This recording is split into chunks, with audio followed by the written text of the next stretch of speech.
नमस्कार, स्वागत है आपका खबर फर्स्ट और एटीएस पर। मैं हूं आपके साथ अभिलाषा और हमारे साथ खबर फर्स्ट के editor in chief Ashutosh Pandey जुड़े हुए। बहुत बहुत स्वागत है सर आपका। बहुत बहुत स्वागत है आपका भी अभिलाषा जी, और तमाम दर्शकों का जो हमारे साथ जुड़े हुए हैं उनका आशीर्वाद और प्रेम ऐसे ही मिला रहा है। सर, बिहार में शराबबंदी एक बहुत बड़ा मुद्दा बन चुका है कि शराबबंदी को कितने लोग ऐसे हैं जो कह रहे हैं नहीं अब शराबबंदी हटा दिया जाए, और कितने लोग हैं कि कह रहे हैं कि शराबबंदी नहीं हटना चाहिए। तो आपकी क्या राय है, क्योंकि आप हमेशा शराबबंदी के पक्ष में शराबबंदी को हटाने के पक्ष में रहे हैं। और एक बात और कि नीतीश सरकार को 80 महीने शराबबंदी कराने के बाद कितना नफा हुआ, कितना नुकसान हुआ? अभिलाषा, जब आप सवाल पूछती हैं ना तो आजकल आप एक सवाल को बहुत तरीके से पूछ देती हैं और बहुत कड़ा सवाल हो जाता है। आपने इनडायरेक्टली ये कहा कि शराबबंदी के मैं पक्ष में हूं, मतलब मैं शराबबंदी के विपक्ष में हूं, शराब खुल जाना चाहिए। तो भैया गलत क्या कहा मैंने? शराबबंदी कर दिए नीतीश जी तो मतलब बंद हो जाना चाहिए, शराब फिर नहीं मिलना चाहिए। क्या बिहार में ऐसा है कि शराब नहीं मिलता है? मेरे मित्र, मेरे भाई, मेरे दर्शक, मेरे देवतुल्य जो दर्शक हैं वो जवाब देंगे। नहीं मिल रहा है शराब। होम डिलीवरी है मैम, फ्लिपकार्ट पे ऑर्डर कीजिएगा वो भी 2 दिन लगा देता है, डोमिनोज वाला 30 मिनट लगा देता है, लेकिन अगर दारू वाला से भेंट हो गया तो 5 मिनट में आपके घर पे खंबा पहुंचा देगा, आराम से उसको पी सकते हैं आप। पहले से आसान हो गया आजकल, क्योंकि डिस्ट्रीब्यूटर जो हैं दारू के बढ़ गए। अगर मैं बात करूं तो अब सीएनएफ कोई नहीं ले रहा है दारू का, बिहार में हर घर में डिस्ट्रीब्यूटर है। तो दारूबाजी जब कम हुई नहीं, बंद हुई नहीं, तो बंद किस बात की? भैया खोलिए दारू से। अभिलाषा, मैं आपको बता दूं, महीने का 3000 करोड़ का नुकसान है बिहार को, और लगभग में सालाना 30 से 40 हजार करोड़ का नुकसान है। बताइए कितना नुकसान है? इसका भरपाई कौन देगा?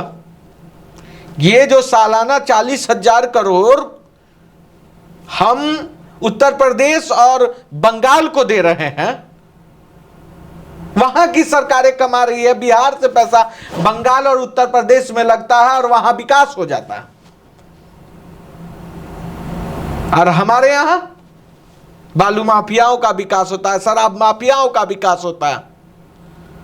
बंदी के बाद से युवा शराब माफिया बन रहे हैं। 10-12 क्लास में जो लड़के पढ़ रहे हैं वो शराब माफिया बन रहे हैं। साइकिल से, मोटरसाइकिल से, टेम्पू से शराब दिया जा रहा है। तो इसका निवारण यही है कि शराब लागू किया जाए। बिहार का रिवेन्यू देख रहे हैं आप, होटल इंडस्ट्री बंद हो गई शराब के वजह से। अभिलाषा, शराबबंदी के वजह से होटल इंडस्ट्री में, हॉस्पिटैलिटी इंडस्ट्री को बहुत नुकसान हुआ। खरबों का धंधा चौपट हो गया एक निर्णय से। क्या लगता है आपको कि शराबबंदी का असर? ये तो मैं सिर्फ आपको दिखा रहा हूं कि भैया रिवेन्यू जो इतना जनरेट होता था वो नुकसान हुआ, लेकिन होटल इंडस्ट्री चौपट होने के कगार पे है। 50% होटल इंडस्ट्री में जो लोग निवेश किए थे वो अपने पैसे निकाल के कोई दूसरा धंधा कर रहे हैं। आपको पता है ढाबा कितना बंद हो गया? कितना 5 star hotel, 2 star, 3 star hotel का जो प्लानिंग था कि बिहार में ये हमको आना है, ऐसे ऐसे करना, वो बंद कर दिया। तो क्या नहीं लगता है कि ये शराबबंदी से सबसे ज्यादा जो नुकसान हुआ है बिहार के साथ साथ बिहार के दलितों को? क्योंकि कहीं ना कहीं बिहार के जो दलित थे वो शराब उत्पाद में जुड़े हुए थे, महुआ से शराब बनाना वगैरह। तो नहीं, ऐसा नहीं लगता है कि पिछड़े तबके के जो लोग थे, जो निचले तबके के थे, उन्हें काफी ज्यादा नुकसान? अभिलाषा, सभी तबकों को हुआ है। मैं बिहार को कभी भी जाति वर्ग विशेष में मैं बांटा नहीं हूं, और मैं यही मानता हूं कि इंसान का धर्म ही जाति होता है। जैसा आपका काम है, जैसा कर्म रहेगा आपका, वही आपका जाति है, वही आपका गुण है। नुकसान अमीरों को नहीं हुआ। होटल कौन बनाता है? गरीब तो होटल बना नहीं सकता। हॉस्पिटलिटी इंडस्ट्री बर्बाद हो गई तो नुकसान उनको भी हुआ। जो 600 रुपया में दारू पी रहे थे आज 2000 का पी रहे हैं, तो जो दारू पी रहे हैं उन सबको नुकसान है 1400 रुपया का। अब उस वर्ग पे अब हमारा जो बहुत बढ़िया क्वेश्चन आपका है कि एक ऐसा वर्ग जो देसी दारू बनाता था, कहीं ना कहीं उससे उनका जीवन यापन होता था, जीवन यापन होता था। अब उन पे कार्रवाई होती है नाम मात्र के और ठग लिए जाते हैं।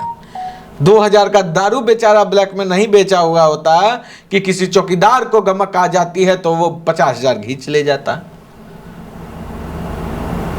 तो नुकसान हर घर को है अभिलाषा। मैं इसीलिए दारूबंदी के पक्ष में नहीं हूं, क्योंकि पूर्णतः इसे बंद नहीं किया गया।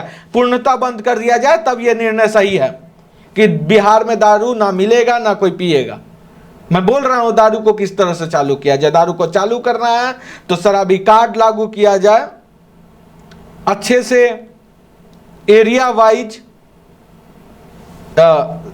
दारू का पॉइंट खोला जाए, बढ़िया प्रीमियम, ये नहीं कि पहले जैसा, प्रीमियम पॉइंट खोला जाए जिसमें महंगे से महंगा दारू हो, और उसमें लेबल लगा दिया जाएगा कि भैया आप लीजिएगा शराबी कार्ड से लीजिए दारू। जिसको नाम लिखवाना समाज में शराबी कार्ड वाला कहाना है वो लेगा, और नहीं तो लिमिटेड स्टॉक है तो ब्लैक भी होने का कोई झंझट नहीं है। भैया कम से कम रिवेन्यू तो रहेगा अपने बिहार में, विकास तो होगा बिहार को। आपको पता है बिहार सरकार के पास रिवेन्यू नहीं है अपना, स्टेट रिवेन्यू इतना नहीं है। सेंट्रल से पैसा आ गया लेकिन मिला के पैसा देना है, और स्टेट रिवेन्यू नहीं है कि नरेगा का पेमेंट नहीं हो पा रहा। कहाँ है आप? कैसे होगा? ना कोई इंडस्ट्री है, ना कोई प्राकृतिक संसाधन है आपके पास, और ना कोई कहीं से उतना टैक्स आ रहा है। कैसे होगा? शराब लागू करने से सब कुछ हो जाएगा। मैम 40,000 करोड़ का नुकसान है सिर्फ टैक्स का बिहार को। बात क्यों नहीं समझ रहे हैं आप? कहां से आएगा 40,000 करोड़ हमको बताइए तो। 500 करोड़ का नरेगा का स्कीम का भी देना था उसका। केंद्र सरकार, राज्य सरकार के पास पैसा नहीं है कि वो रिलीज करे फंड। कहां हैं आप? आप बात कर रही हैं कि क्यों नहीं हो रहा है। पैसा नहीं है। भूखे भजन ना होए गोपाला, ले ला अपन कंठी माला। बंदी बंद कीजिए, कंठी माला लीजिए नीतीश जी, बढ़िए आगे। रुकावट के लिए खेद है गुरुजी। तो आप इनडायरेक्टली ये कहना चाहते हैं कि जो सरकार शराबबंदी को अब लागू कर देगी, यानी कि शराब लागू कर देगी फिर से, उसी का 2025 के विधानसभा चुनाव में बोलबाला होगा? नीतीश जी का बोलबाला नहीं होने वाला है मैडम, सुन लीजिए आप। तो आप वही कहना चाहते हैं नीतीश नहीं लागू सरकार अभी की है तो कैसे दूसरी सरकार लागू कर देगी? अगर किसी की सरकार बनती है, मान लेते हैं बिना चुनाव से पहले, पुनः चुनाव से पहले आरजेडी सत्ता में आती है, आरजेडी शराब लागू करती है, या फिर जैसे प्रशांत किशोर का तो शराब वाला बयान मैम यही लागू करेंगे, आप लिख लीजिए, यही लागू करेंगे। इनको लागू करना पड़ेगा और लागू करेंगे। ये इनका कोई उपाय नहीं है, लागू करना ही होगा इनको। रिवेन्यू हम किसी और स्टेट को नहीं दे सकते। नीतीश जी सुन लीजिए, कान खोल के सुन लीजिए, सीएम है इसलिए सुन लीजिए, और इसको आम जनता की चेतावनी समझ कर सुन लीजिए कि हम अपने बिहार का रिवेन्यू उत्तर प्रदेश और बंगाल को नहीं देंगे। दारू खोलिए, नियम से खोलिए और खूब चलाइए, पैसा कमाइए, सीधा सा फंडा। कोई फायदा नहीं हुआ, बिहार वासियों को ठगे गए हैं आपके द्वारा। इस दारू बंदी से सिर्फ कौन बढ़ा है? तो दारू माफिया बढ़ा है। आपने किसी भी, सबसे बड़ा स्कैम है बिहार के लिए ये। शराबबंदी माफियाओं को पैदा किया, युवाओं को माफिया बनाने का स्कूल है शराबबंदी, सब्जेक्ट है शराबबंदी। क्यों नहीं समझ रहे हैं आप? और नीतीश कुमार जैसा नेतृत्व करने वाले की नेतृत्वहीनता है शराबबंदी, मैं यही बोलूंगा। गांजा मार के कुछ भी बोल देने से नहीं होगा। लेकिन 100 में से 23% तो शराबबंदी के पक्ष में है। एक मैम छोटा सा ही तबका, लेकिन 23% तो है ना। 23% शराबबंदी के पक्ष में है। उस 23% में कौन है? महिलाएं अधिक मात्रा। वो महिलाएं जो गांव में है, जिसको कुछ पता नहीं है, जिनको कुछ पता नहीं है, वो है पक्ष में। बात समझिए, पक्ष में वही है। अब ये महिलाएं क्यों है? क्योंकि इनके घर में कुछ ना कुछ तो शराबबंदी से इफेक्ट हुआ होगा। घर में इफेक्ट क्या हुआ होगा? इनसे एक सर्वे निकाल लीजिए कि जो खुश है, क्या उसका पति दारू नहीं पी रहा है? सर्वे निकालिएगा ना। लेकिन शराबबंदी लागू ही क्यों किया गया? मैं बोल रहा हूँ क्योंकि महिलाएं ज्यादा प्रताड़ित नहीं, महिलाएं नहीं। अगर इतना ही रेवेन्यू आता था तो सरकार क्यों चाहेगी कि मेरा ही नुकसान हो, मेरे ही राज्य का नुकसान हो? आप बात नहीं समझिएगा, बात नहीं समझिएगा, बात नहीं समझिएगा आप। यही बात है, सीधा बात पर समझने का और रिसर्च करके बात समझने का फर्क। इससे दो फायदा हुआ सरकार को, खास करके नीतीश कुमार को।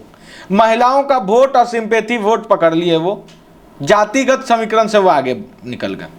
हर वर्ग की महिलाएं उनको वोट देने लगी कि घरेलू हिंसा नहीं होगा, अब ये नहीं होगा, वो नहीं होगा, पति दारू नहीं पिएगा, मेरा पति का सेहत सही हो जाएगा, सब चीज मेरा घर का अच्छा चलने लगेगा, बच्चे पढ़ने लगेंगे, समाज सुधर जाएगा। ये सारी सोचकर महिला वोट बैंक पर उन्होंने अपना कब्जा कर लिया। इससे बड़ा फायदा क्या होगा? नीतीश कुमार ना पहले बिहार के बारे में सोचते थे, ना अब सोचते। 40,000 करोड़ का नुकसान कराते हैं तो किसके तो उनके घर का उनके घर के उनका घर का थोड़े पैसा है। बिहार के बारे 40,000 करोड़ का जो नुकसान हो रहा है वो नीतीश कुमार का बाप का घर का पैसा है, नीतीश कुमार का पैसा है। आपने भी कहा कि मेरा पैसा है, आपका पैसा है, आम लोगों का पैसा है जो दूसरे स्टेट में जा रहा है। 1 रुपया कभी गुजरात से लेकर आ पाए हैं नीतीश जी? जो बिहार का पैसा उत्तर प्रदेश और बंगाल में भेज रहे हैं, औकात है लाने का? वहां एगो बिस्किट भी खरीदेंगे ना तो गुजरात के लोगों को टैक्स दे रहे हैं। यहां क्या है? जो मेरे बिहार की, मेरी मातृभूमि का रेवेन्यू आप इधर उधर कर रहे हैं। और जो मजदूर नरेगा में काम कर रहा है, जो ठेकेदार काम कर रहे हैं, उनको पैसा देने के लिए आपके पास पैसा नहीं है। एक गलत डिसीजन के कारण पूरे बिहार को बर्बाद करने पर तुल लिए गए। जो 10-12 का बच्चा पढ़ने वाला था उसको आप माफिया बना दिए। इतिहास याद रखेगा कि सबसे बड़ा स्कैम अगर किसी ने बिहार के लिए किया है तो नीतीश कुमार ने दारूबंदी करके सबसे बड़ा माफिया पैदा किया। माफिया पैदा करने का स्कूल आपने खोल रखा, ठेका दे दिया। और ये जब तक रहेंगे, अगर ये निर्णय में सही तरीका से नहीं इंप्लीमेंटेशन किया गया, सुधारा नहीं गया, तो वो दिन दूर नहीं जब पूरा बिहार बर्बाद हो जाएगा। इसको आज अभी इसी वक्त इस योजना को बंद करना चाहिए। दारू को फुल फ्लेज के साथ खोलिए, तरीका से खोलिए, तरीका लीजिए। नहीं आता है, नहीं समझ में आ रहा है, बुलाइए, हम बना देते हैं आप लोग के लिए। क्या है तरीके? सबसे पहला देखिए, प्रशांत किशोर जी भी बोलते हैं कि 1 दिन में खुल जाएगा, वो भी हवा मार रहा। 1 घंटे में? हाँ, 1 दिन में नहीं। मैं 1 दिन का हवा बोल रहा हूं तो 1 घंटा का बात ही हटा दीजिए, तब तो राफेल है, बात ही हटा दीजिए। मेरा कहना है सबसे पहले जितना जिला है, 38 जिला में ब्लॉक डिवीजन वाइज टेंडर निकाल दीजिए। ब्लॉक के डिवीजन वाइज एक जिला में लगभग 16-17 तब टेंडर निकल जाएगा। डबल निकालिए, एक ब्लॉक में 2-3 हो, इजीली अवेलेबल कीजिए, कमर्शलाइजेशन कर दीजिए। अब उस टेंडर का प्राइस फिक्स कर दीजिए अपने हिसाब से। टेंडर का में रिवेन्यू अलग आया, 6 मंथ में रिन्यू का सिस्टम डालिए, कम दाम में रखिए और 6 महीना में रिन्यू करवाना होगा, हाँ, नहीं तो फिर दूसरे को मिल जाएगा, ऐसा बनाइए। हर कंपनी को बिहार में काम करने के लिए उसके लिए अलग एक बैरियर बनाइए कि वो कंपनी आएगी तो बिहार में अगर उसका माल आ रहा है तो उसके लिए एक तरीका हो, सरकारी योजना का होते हुए आए। अब वो जो ठेका है वो सरकारी होगा, कंपनी का माल दारू जाएगा, कंपनी देगी, सब चीज देगी, लेकिन जो दारू लेने वाला होगा वो गवर्नमेंट के द्वारा ही दिया हुआ होगा। मतलब जैसे आधार कार्ड होता है वैसे शराबी कार्ड बनना अनिवार्य है। जिसके शराबी कार्ड नहीं रहेगा पकड़े जाने पे फाइन मारिए दुकानदार पे। अब देखिए इसमें भी स्कैम होंगे लेकिन पकड़े जाएंगे ना। इसमें स्कैम क्या, आपको ब्लॉक में 2 या 3 गो ना दुकान, 10 गो दुकान को देखना, 5 गो, इजी हो गया, स्कैम पकड़ा जाएगा तुरंत, रिवेन्यू भी आ रहा है। अब महंगा दारू होगा, कम होगा तो लोग कम शराबी बनेंगे, कम पिएंगे। नियम रखिए कि शराब पीने के बाद अगर किसी भी तरीके से सामाजिक या फिर घर पे अगर कुछ भी उपद्रव करते हैं तो आप पे कानूनी कार्रवाई होगी। जो 10,000 में छूट रहे हैं उनको 50,000 कर दीजिए। लेकिन ये बिहारी है, बिहारी शराबी मानेंगे? क्यों नहीं मान रहे हैं? उपद्रव बंद नहीं हुआ, कम नहीं हुआ, हुआ है कम। गांव में जाने के बाद ये देखने को मिलता है कि पीकर अभी भी पहले से कम मैम, पहले से कम हो गया, बहुत कम हुआ, बहुत कम हुआ और धीरे धीरे खत्म होने के कगार पे। तो नियम अगर कानूनी तौर पर सख्त बनाइएगा और इम्प्लीमेंटेशन अगर सच में कराइएगा तो आपको ज़मीनी हकीकत देखने को मिलेगी। अभी क्या, अभी बहुत स्थिति खराब है। बहुत बहुत धन्यवाद सर हमारे साथ जुड़ने के लिए, और ऐसी तमाम खबरों के लिए बने रहें खबर फर्स्ट के साथ। बहुत बहुत धन्यवाद। अगर वीडियो अच्छा लगा हो तो लाइक शेयर सब्सक्राइब जरूर कीजिएगा और दबा के शेयर कीजिए कि नीतीश कुमार के कान तक जाए ये बात, समझे कि दारूबंदी गलत निर्णय था।